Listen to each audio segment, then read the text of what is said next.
नमस्कार दोस्तों, मैं हूं Kuldeep Yadav. Welcome to my YouTube channel. तो दोस्तों, हम आज लाए हैं सिंधु घाटी सभ्यता से संबंधित 25 मोस्ट इम्पॉर्टेंट क्वेश्चन जो कि हर एग्जाम में पूछे जाते हैं। आप चाहे तो इसकी पीडीएफ फाइल भी डाउनलोड कर सकते हैं, जिसका लिंक डिस्क्रिप्शन बॉक्स में दे दिया जाएगा। अगर ये वीडियो आपको अच्छी लगे तो वीडियो को लाइक कर देना और चैनल को सब्सक्राइब कर देना। तो चलिए स्टार्ट करते हैं। पहला क्वेश्चन, हड़प्पा सभ्यता का सर्वाधिक मान्यता प्राप्त काल है। तो इसका सही आंसर होगा बी, जो कि 2500 ईसा पूर्व से 1750 ईसा पूर्व तक माना गया है। इसमें कई विद्वानों ने अपना अलग अलग मत दिया है, जैसे डीपी अग्रवाल द्वारा 2300 ईसा पूर्व से 1750 ईसा पूर्व तक दिया गया था। जॉन मार्शल द्वारा 3250 ईसा पूर्व से 2750 ईसा पूर्व तक दिया गया था। वहीं माधव स्वरूप वत्स द्वारा 3500 ईसा पूर्व से 2700 ईसा पूर्व तक दिया गया है। इसमें सबसे ज़्यादा अधिक मान्यता जिसको मिली तो वो था 2500 ईसा पूर्व से 1750 ईसा पूर्व। इसलिए इसका सही आंसर होगा बी, 2500 ईसा पूर्व से 1750 ईसा पूर्व तक। तो नेक्स्ट क्वेश्चन है, सिंधु घाटी सभ्यता निम्नलिखित में से किस सभ्यता के समकालीन नहीं थी।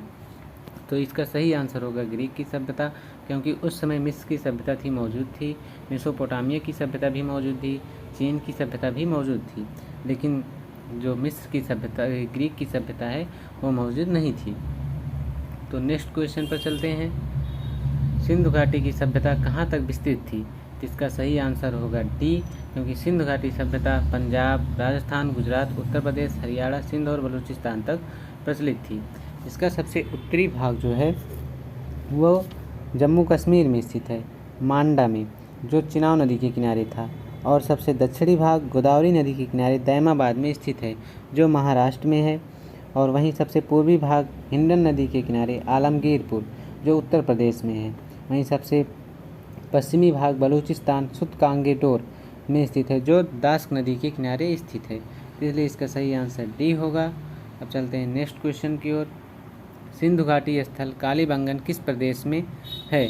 तो इसका सही आंसर होगा राजस्थान, क्योंकि राजस्थान में कालीबंगन स्थित है और कालीबंगन से जुते हुए खेत की साक्ष्य भी प्राप्त हुए हैं। तो नेक्स्ट क्वेश्चन, हड़प्पा सभ्यता के निवासी थे। तो हड़प्पा सभ्यता जो है शहर के निवासी थे, इसलिए उन्हें शहरी कहा जाता था। हड़प्पा सभ्यता एक शहरी जो है नागरिकता वाली थी, बहुत अच्छे जो है वो विकसित हो चुकी थी अच्छे रूप में, इसलिए उसे शहरी के रूप में जाना जाता था। जो वहाँ के निवासी थे वो शहर में रहते थे, इसलिए उसे शहरी कहा जाता था। निम्नलिखित में से किस पदार्थ का उपयोग हड़प्पा काल की मोहरों के निर्माण के मुख्य रूप से किया गया था। तो इसका सही आंसर सेलखड़ी होगा, क्योंकि हड़प्पा निवासी जो थे वो अपनी मुद्रा बनाने में सेलखड़ी का उपयोग करते थे। तो नेक्स्ट क्वेश्चन, सिंध का नखलिस्तान बाग हड़प्पा सभ्यता के किस पुरास्थल को कहा गया है। तो इसको मोहनजोदड़ो को कहा जाता था, इसलिए इसका सही आंसर भी होगा।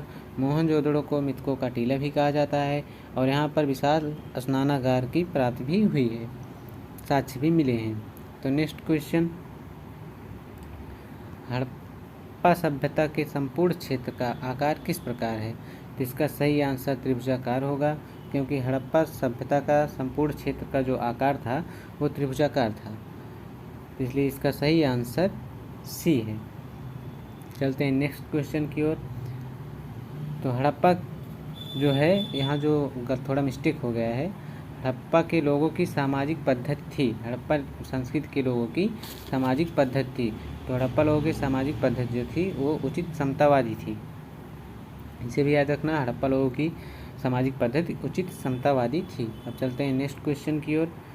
पैमानों की खोज ने यह सिद्ध किया कर दिया है कि सिंधु घाटी के लोग माप और तौल से परिचित थे। यह खोज कहाँ पर हुई। तो यह खोज लोथल में हुई थी, जो कि गुजरात में स्थित है और वह उस समय का एक बंदरगाह भी था। तो चलते हैं नेक्स्ट क्वेश्चन की ओर। निम्नलिखित विद्वानों में से हड़प्पा सभ्यता का सर्वप्रथम खोजकर्ता कौन था। इसका सही आंसर होगा दयाराम साहनी। जो सर्वप्रथम खोजकर्ता थे हड़प्पा सभ्यता के वो दयाराम साहनी थे। उन्होंने 1921 ईस्वी में सर्वप्रथम जो है हड़प्पा सभ्यता की खोज की थी। तो इसका सही आंसर जो है होगा वो दयाराम साहनी होगा। चलते हैं नेक्स्ट क्वेश्चन की ओर। सिंधु घाटी सभ्यता के लोगों का प्रमुख व्यवसाय क्या था।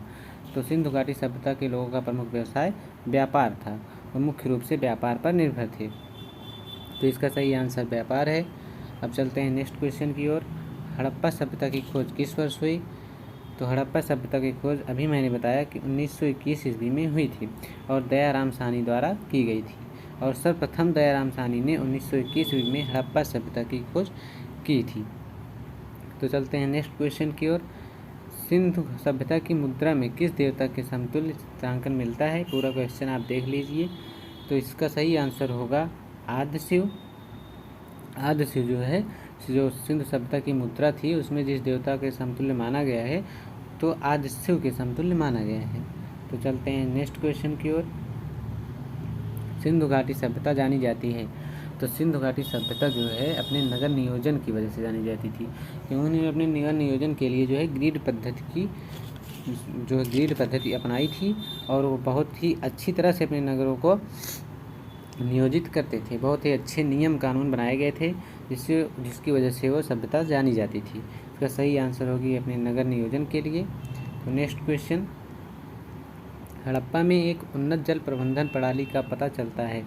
तो इस उन्नत जल प्रबंधन का प्रणाली का पता जो है वो धौलावीरा से चलता है और धौलावीरा भी गुजरात में स्थित है। तो इसे भी याद रखना। गुजरात का जो कच्छ का क्षेत्र है, कच्छ का रण जिसे बोला जाता है वर्तमान में, वही कच्छ जिला में जो है धौलावीरा स्थित है। तो इसका सही आंसर धौलावीरा होगा। अब चलते हैं नेक्स्ट क्वेश्चन की ओर। भारत में चांदी की उपलब्धता के प्राचीनतम साक्ष्य मिलते हैं। तो पूरा क्वेश्चन आप देख लीजिए। ये रहा चारों ऑप्शन। तो इसमें जो है पहला जो एक है हड़प्पा संस्कृति में, तो यही सही आंसर है, क्योंकि भारत में चांदी की उपलब्धता के प्राचीनतम साक्ष्य जो हैं वो हड़प्पा सभ्यता से मिले हैं, हड़प्पा संस्कृति से। तो इसका सही आंसर ये होगा। अब चलते हैं नेक्स्ट क्वेश्चन की ओर। स्वतंत्रोत्तर भारत में सबसे अधिक संख्या में हड़प्पा युगीन लोगों स्थलों की खोज किस प्रांत से हुई थी? मतलब जब भारत, उसके पहले भारत पाकिस्तान एक था, लेकिन जब अलग हुआ भारत और पाकिस्तान तब जो है सबसे ज़्यादा हड़प्पा युगीन स्थल जो है कहाँ पर खोजे गए स्वतंत्रता के बाद? तो सबसे ज़्यादा जो है युगीन स्थल जो है वो गुजरात में खोजे गए थे। तो इसका सही आंसर ए होगा, क्योंकि सबसे ज़्यादा स्थल गुजरात में खोजे गए हैं।